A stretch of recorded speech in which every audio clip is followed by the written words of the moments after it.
Root of learning channel पर आप सभी का हार्दिक स्वागत। आज के वीडियो में मैं आपको बताने वाला हूं शेखावाटी मिशन के द्वारा जारी किए गए कक्षा 10 के सामाजिक विज्ञान के मॉडल पेपर के बारे में।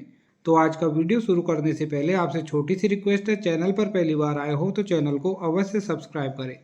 तो सबसे पहले आता है यूरोप में राष्ट्रवाद का उदय। तो देखिए ये पाठ आपके 4 अंक का है, जिसमें 1 अंक वस्तुनिष्ठ का है, 1 रिक्त स्थान का है और 2 अंक लघुत्तरात्मक क्वेश्चन के हैं। तो फर्स्ट क्वेश्चन है, जर्मनी को एक स्वतंत्र राज्य घोषित किया गया। तो इसका सही आंसर है ऑप्शन स 1871 में। यंग इटली की स्थापना किसने की थी? तो देखिए इसका आंसर है option the Giuseppe Mazzini. Next है, जर्मेनिया किस राष्ट्र का रूपक बन गई थी? तो इसका आंसर है ऑप्शन स जर्मनी। नेक्स्ट है, उगते सूर्य की किरणें निम्न में से किसका प्रतीक है? तो देखिए एक नए युग का सूत्रपात, ऑप्शन द सही है। नेक्स्ट है, जब फ्रांस छींकता है तो बाकी यूरोप को सर्दी जुकाम हो जाता है, यह किसने कहा? तो ये कहा था मैटरनिख ने, ऑप्शन ब सही है। फिर आता है रिक्त स्थान, जर्मनी में राष्ट्र राज्य के निर्माण की प्रक्रिया का जनक कौन था? तो इसका आंसर है ओटो वान बिस्मार्क। नेक्स्ट है, वियना सम्मेलन की मेजबानी 1815 में किसने की थी? तो इसका आंसर है मेटरनिख ने। नेक्स्ट है, United kingdom of great Britain का गठन सन में हुआ। तो इसमें आएगा 1707। नेक्स्ट, राष्ट्रवाद की पहली अभिव्यक्ति सन में फ्रांसीसी क्रांति के साथ हुई।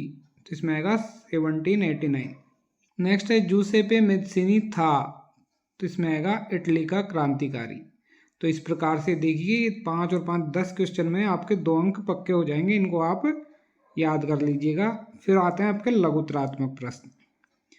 नेपोलियन द्वारा प्रारंभ की गई नागरिक संहिता 1804 की किन्हीं 4 विशेषताओं का वर्णन कीजिए। यहाँ पर आपको 4 विशेषताओं का वर्णन करना है। नंबर 1, नागरिक संहिता 1804 ने जन्म आधारित विशेषाधिकारों को समाप्त किया। कानून के समक्ष समानता और संपत्ति के अधिकार को सुरक्षित बनाया गया। नेक्स्ट है, शहरों में कारीगरों की श्रेणी संघों के नियंत्रण से मुक्त कर दिया गया। नेक्स्ट है, यातायात व संचार व्यवस्था को सुधारा गया। और नेक्स्ट है, सामंती व्यवस्था को खत्म किया गया। अगला है, वियना संधि की कोई 2 विशेषताएं बताइए। बहुत इंपॉर्टेंट क्वेश्चन है।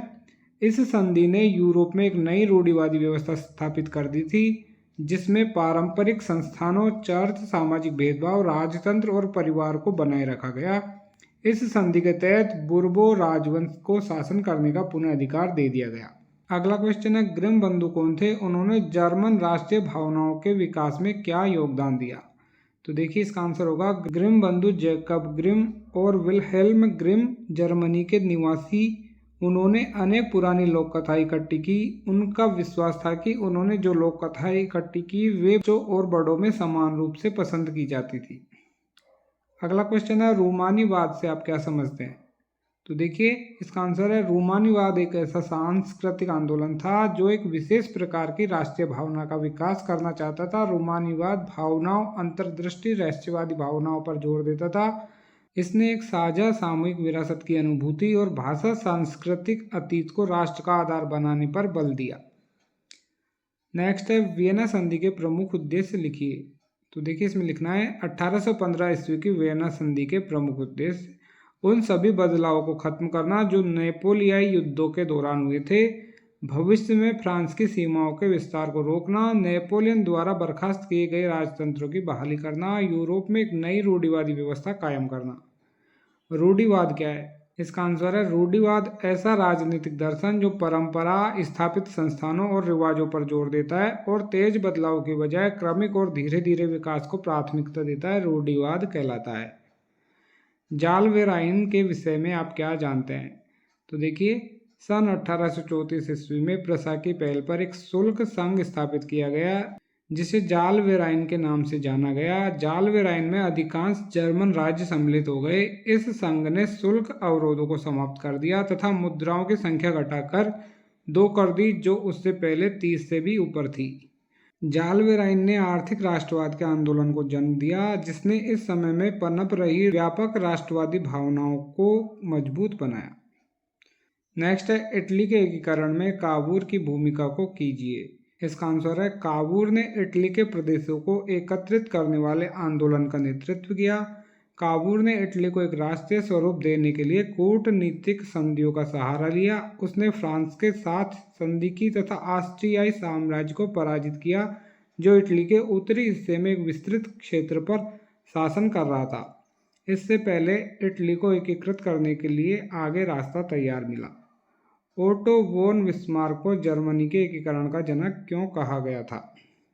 तो देखिए, ओटो वोन बिस्मार्क को जर्मनी के एकीकरण का जनक कहा गया क्योंकि उसने 1848 में जर्मनी के एकीकरण के नेतृत्व को संभाला तथा अपनी रक्त और लौह की नीति के द्वारा उसे पूरा किया। नेक्स्ट चैप्टर है आपके भारत में राष्ट्रवाद। इस पाठ में से आपके 4 अंक का एक क्वेश्चन आएगा निबंधात्मक। तो देखिए, सविनय अवज्ञा आंदोलन का सविस्तार वर्णन कीजिए, नमक यात्रा को स्पष्ट कीजिए। ये 2 क्वेश्चन यहाँ दिए हुए हैं। सेकंड क्वेश्चन है असहयोग आंदोलन के कारणों का विश्लेषण कीजिए। यहाँ पर आपको असहयोग आंदोलन के कारण लिखने हैं।